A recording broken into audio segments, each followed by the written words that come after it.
दोस्तों, आपको महाशिवरात्रि के पर्व की बहुत बहुत शुभकामनाएं।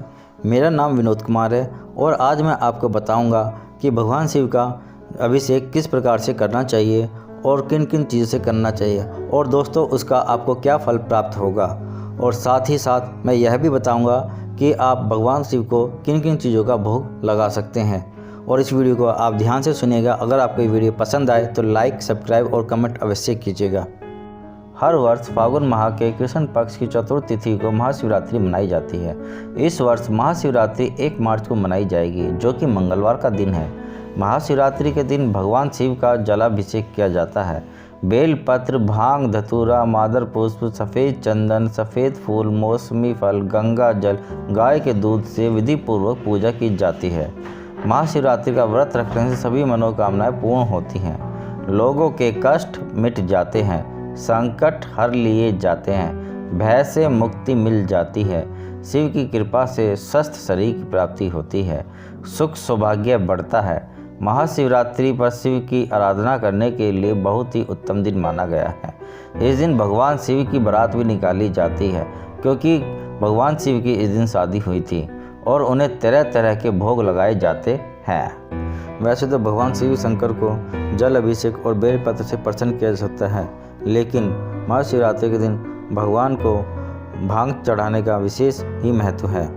ऐसी मान्यता है कि भांग भगवान को बेहद प्रिय है और महाशिवरात्रि के मौके पर भोलेनाथ को भांग चढ़ाकर इसका प्रसाद के रूप में भी सेवन किया जा सकता है।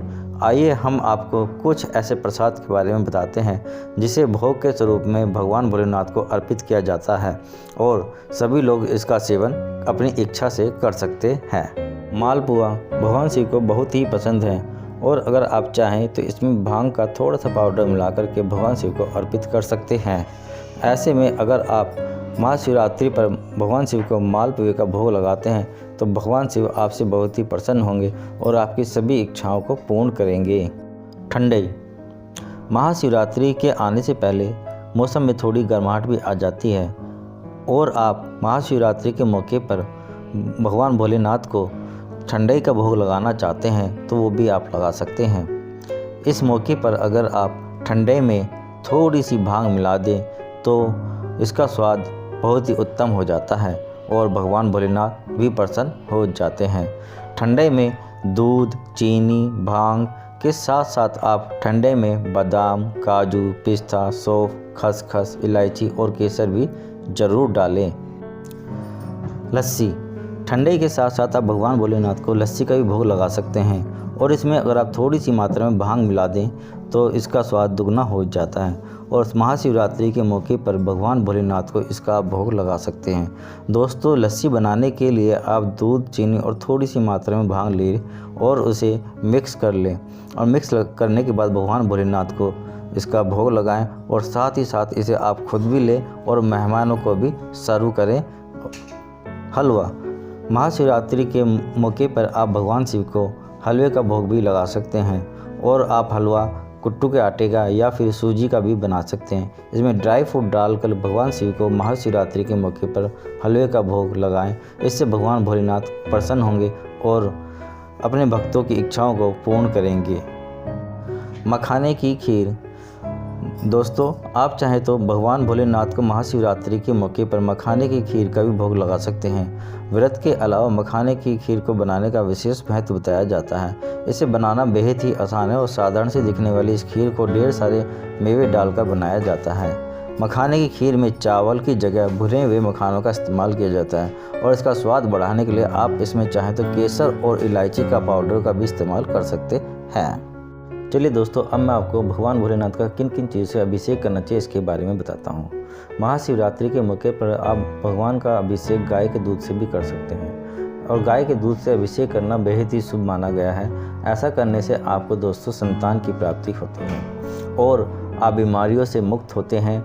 वहीं अगर आप भगवान भोलेनाथ का गन्ने के रस से अभिषेक करते हैं तो दोस्तों आपको धन प्राप्ति का योग बनता है और जीवन के हर क्षेत्र में आपको लाभ मिलना प्रारंभ हो जाता है। ऐसी मान्यता है कि ऐसा करने से भगवान शिव बहुत ही प्रसन्न होते हैं और आपकी सभी मनोकामनाओं को पूर्ण करते हैं। महाशिवरात्रि के पर्व पर भगवान भोलेनाथ का दही के साथ अभिषेक करने से आपके जीवन में स्थिरता और परिपक्वता दोनों ही आती हैं। साथ ही दोस्तों आपको भगवान भोलेनाथ का आशीर्वाद भी प्राप्त होता है। ऐसी मान्यता है कि अगर आप डेली भगवान भोलेनाथ का दही के साथ अभिषेक करते हैं तो दोस्तों आपके जीवन में आने वाली बाधाएं भी दूर हो जाती हैं। और अगर दोस्तों आप भगवान भोलेनाथ का इत्र से अभिषेक करते हैं अर्थात इत्र का छिड़काव करते हैं तो आपके मन में शुद्धता आती है और जीवन में एक नई राह मिलती है। साथ ही साथ दोस्तों आपका मानसिक तनाव भी दूर हो जाता है और सकारात्मक ऊर्जा का प्रवाह भी आपके जीवन में होता है। दोस्तों भगवान भोलेनाथ का महाशिवरात्रि के पर्व पर शहद से अभिषेक करने पर बहुत ही पुण्यकारी माना जाता है और ऐसी मान्यता है कि भगवान भोलेनाथ पर शहद चढ़ाने से व्यक्ति के मन आध्यात्मिकता की ओर झुकता है और वाणी में मधुरता आती है। साथ ही साथ दोस्तों दिल में दया और परोपकार की भावना भी जागृत होती हैं और समाज में आपका सम्मान बढ़ता है, यश बढ़ता है और आपको चारों तरफ खुशियाँ ही खुशियाँ आपको मिलती हैं। महाशिवरात्रि के पर्व पर भगवान भोलेनाथ का सभी तीर्थों से लाए हुए जल से अभिषेक करने पर आपको मोक्ष की प्राप्ति होती है। दोस्तों भगवान भोलेनाथ के साथ साथ आपको माता पार्वती का भी आशीर्वाद प्राप्त होता है और वहीं इस दिन आप गंगा जल से भी अभिषेक करते हैं तो दोस्तों आपको सर्व सुख और मोक्ष की प्राप्ति होती है। साथ ही साथ आपको वैभव की कमी भी दूर हो जाती है और मृत्यु के पश्चात आपको मोक्ष की प्राप्ति होती है। महाशिवरात्रि के पर्व पर भगवान भोलेनाथ का पंचामृत से अभिषेक करने पर आपको मनोवांछित फल की प्राप्ति होती है।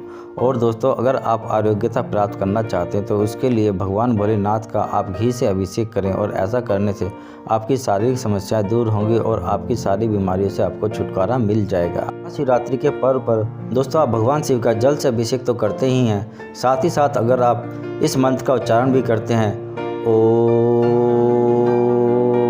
नमः शिवाय,